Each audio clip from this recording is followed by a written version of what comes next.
Hello fellow gardeners, I'm back here in the middle of my bush. Now why I'm here is basically because of this lovely orange plant. They call it the Mexican flame vine. Now the thing about it, why I want to do a propagation, I had it in a place in my garden and it had twirled itself in the trees and it looked amazingly stunning. But what happened is when I was trying to open up that area and had to do some pruning, a branch fell on it, it cut it, and I no longer have it. So my idea is, because the weather is great and it's raining all the time, it's a great time to do a propagation. So basically, welcome back to my channel. Join me on this journey to understand this plant and also show you how to propagate. My name is Alice and I'm the Red Soil Gardener.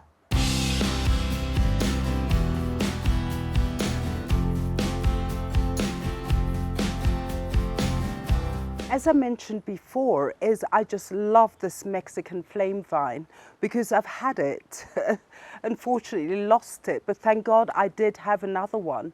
So what I want to do is actually for myself and for you is to propagate them and then start having them as in hanging basket, be more versatile, have them going up trees, because you can use it for pergolas or just letting it just be a splash of color. The beautiful thing about this plant is the flowers. It starts off as a light orange flower and they actually look like little daisies, and as it matures it does go a slightly burnt orange and you get these different shades. So once you do look at the flower, the plant itself, you get all these different hues of orange, bright orange, and this lovely burnt orange, and it just makes it a bit more exciting. So what sort of soil does it require? Basically, it's not really fussy, but sandy soil can do well, loam soil can do well. And if you do have a clay mixture, sometimes as we have in our gardens, do add some compost in there so you get that well-draining, aerated soil. Now, the thing about it is, again, it is drought tolerant. Once it does settle, is that basically you don't have to water it unless you don't have to water it regularly, as in every 2 days, but you can let it dry out in the summer and then re-water. But at the same time, as it matures, it does become drought tolerant. So what sort of watering would you do? Now, initially when you're doing a propagation, is always keep the cutting in a moist, indirect sun. But as it matures and you slowly introduce it into the garden, as it matures is that it does go into a drought tolerant condition. So in the end, unless you get those really, really hot summers, do keep watering it in summer. But if you do have just normal weather spring, it's okay to go and only water it maybe every week, as opposed to doing it every day, but it is a pretty tough plant. To do a propagation is basically you need to have sufficient nodes, and a node is where the leaves come from. As you see, this leaf comes from this node and also here. So what I'm going to do is just snip it here at the top here. You can also do a seed propagation using the seeds. Now what happens here, these are the seeds. And so what happens is, once the plant goes into seed production, where it's become spent, is all you simply do is take these seeds. And with that, you can do a seed propagation. I did take 2 vines here. Now what happens is, I made sure that I do have sufficient nodes. The nodes is where the plant leaf emerges from. So now in a propagation, first of all, you don't need to have spent flowers and you don't need to have leaves. You do leave a few leaves on the plant for photosynthesis in order for it to serve food for the plant while it's propagating, but basically is you don't need that much. So what I'm going to do here is actually remove this and just keep it like that.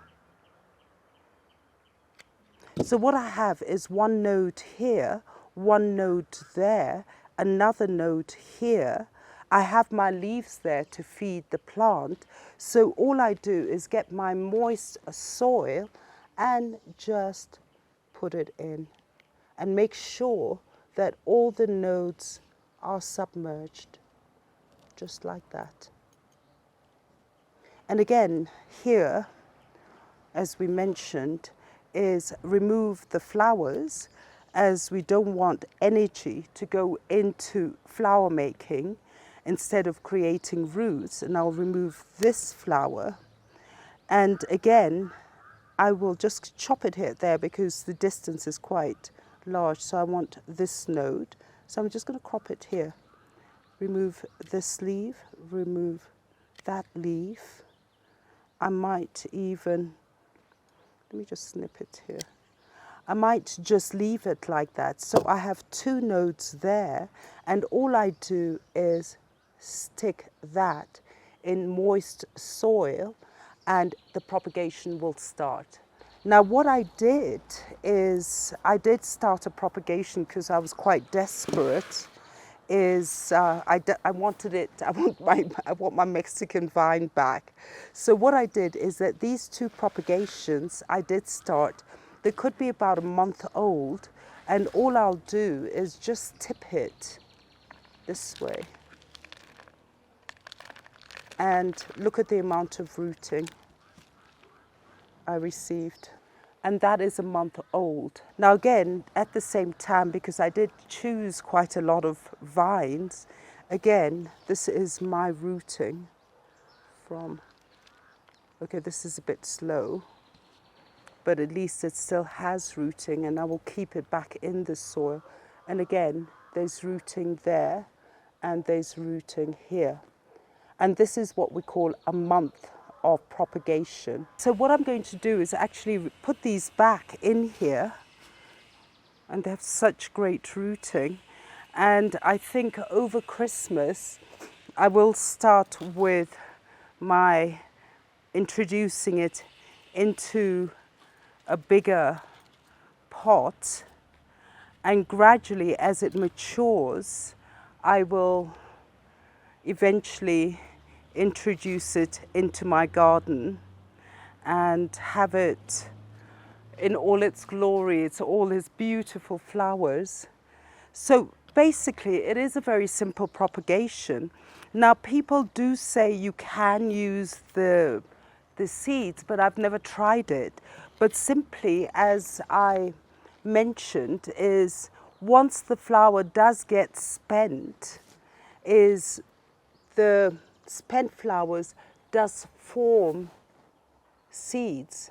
If I can open it, these are all the seeds that you will need to propagate, and just sprinkle them on your sowing tray.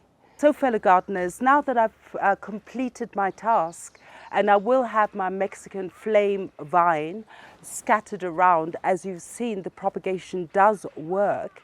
So don't forget to like and share and press that subscription, and also press the notification button so you'll always be informed when we do upload our videos every Thursday. And don't forget, we are on Instagram. I post a lot. I do post my dogs. I post whatever action I have in the house, and many flowers that are blooming. And don't forget, we are on Facebook. Do send me your comments, and I do love getting those comments. I love it when you share your experiences with me. And thank you so much for watching, and have a happy day. Happy gardening, everyone.